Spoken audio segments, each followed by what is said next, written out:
Good evening. Here you have my lovely old English sheepdog look. Basically, I'm desperate for a haircut, but never mind. So far you have learnt where Jesus came from, and you've learnt, what did we do last week? Oh yeah, his purpose in coming, sorry.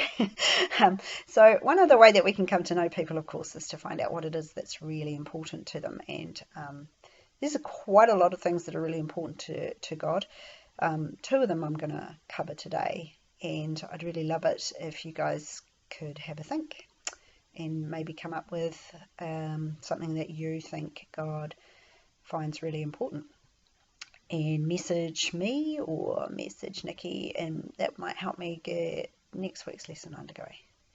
So, but this week, for me personally, the one thing that's always impressed me about God, and the one thing that I find really interesting about Jesus' time on earth, was the way that he addressed hypocrisy. Honesty is really important to God, and not just saying true things, but actually your actions fitting your words. Jesus was very, very down on people who said one thing and did another thing.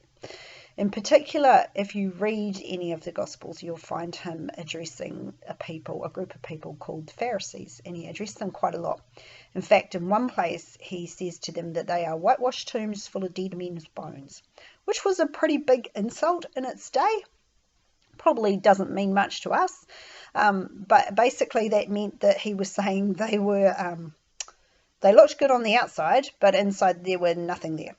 There was no flesh on those bones. There was nothing there. So the Pharisees were a bunch of religious people who were quite high in the Judaic religious system.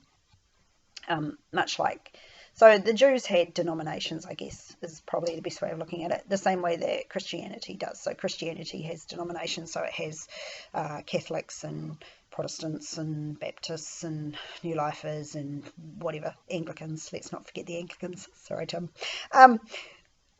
God doesn't have denominations, and heaven won't be divided into denominations, but we've always been a kind of bunch of people who like to do things our own way. In some ways, denominations are nothing more than just one group prefers to do it this way and that group prefers to do church that way. So, you'd go to a traditional church and they'd have traditional methods of doing worship, and you go to a non-traditional church and they have videos of the Wren Collective as part of their worship.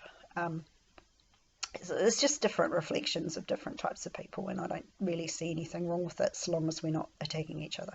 So back in Jesus' day, the Jewish faith had there were three main ones, but two that Jesus really addressed.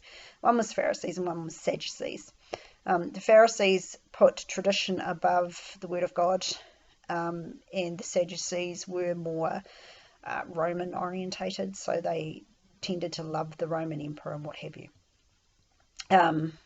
He came up against them quite a bit. He particularly came up against the Pharisees quite a bit because they were the ruling religious group of the time, and he called them hypocrites a lot, actually, because to him, and if you read anything about their practices, you'll agree that he was right. They said a lot of stuff, but they didn't do a lot of it. In particular, for instance, they were obsessed with washing hands, which is interesting, actually, because these days so are we. Do you know the reason that the Jews were once blamed for bringing the bubonic plague to Britain was because so few of them died? The reason that so few of them died was that they had a practice of washing hands that had been handed down since Moses' day, which I find fascinating. But let's get back to hypocrisy. So the word hypocrisy, it comes from the word hypocrite. So a hypocrite actually is, the root of that means an actor. So back in the ancient Greek days, actors were called hypocrites because they acted a part that they weren't. And so when you're thinking about hypocrites today, these are people who say one thing, do another. And the Pharisees were really good at that. They were really good at pretending to be pious and actually being anything but. One practice that Jesus particularly disliked, the Jews were meant to give a certain portion of their income into the temple to help run the temple, in the same way that modern Christians give a tithe to help run the church. And the Pharisees had devised this practice which they called Corban, which meant that if you dedicated money to the temple, you were suddenly let off from looking after your parents if your parents couldn't afford to look after themselves, which is quite dodgy. It was quite dodgy. And Jesus was not impressed. And he was not impressed with them because he likes people to say and do. If you say you're going to do something, do it. Right? That's how God looks at it. If you say you're going to do something, do it. If you say that tomorrow you're not going to eat chocolate, don't eat chocolate. I'm saying that because I've been struggling to not eat chocolate. That's all. I'm not trying to pick on anybody. If anything, I'm picking on myself. Okay. So hypocrisy was really big. It's the one thing that got Jesus really, really angry. If you look at the places where he did get angry, where he turned over the money lenders' tables in the temple, it was the hypocrisy of it. It was turning his father's house into a den of thieves, basically. And so it was hypocritical because they were pretending to be honest and God-fearing, and really they were anything but. So for me, the fact that God is into honesty is a big deal.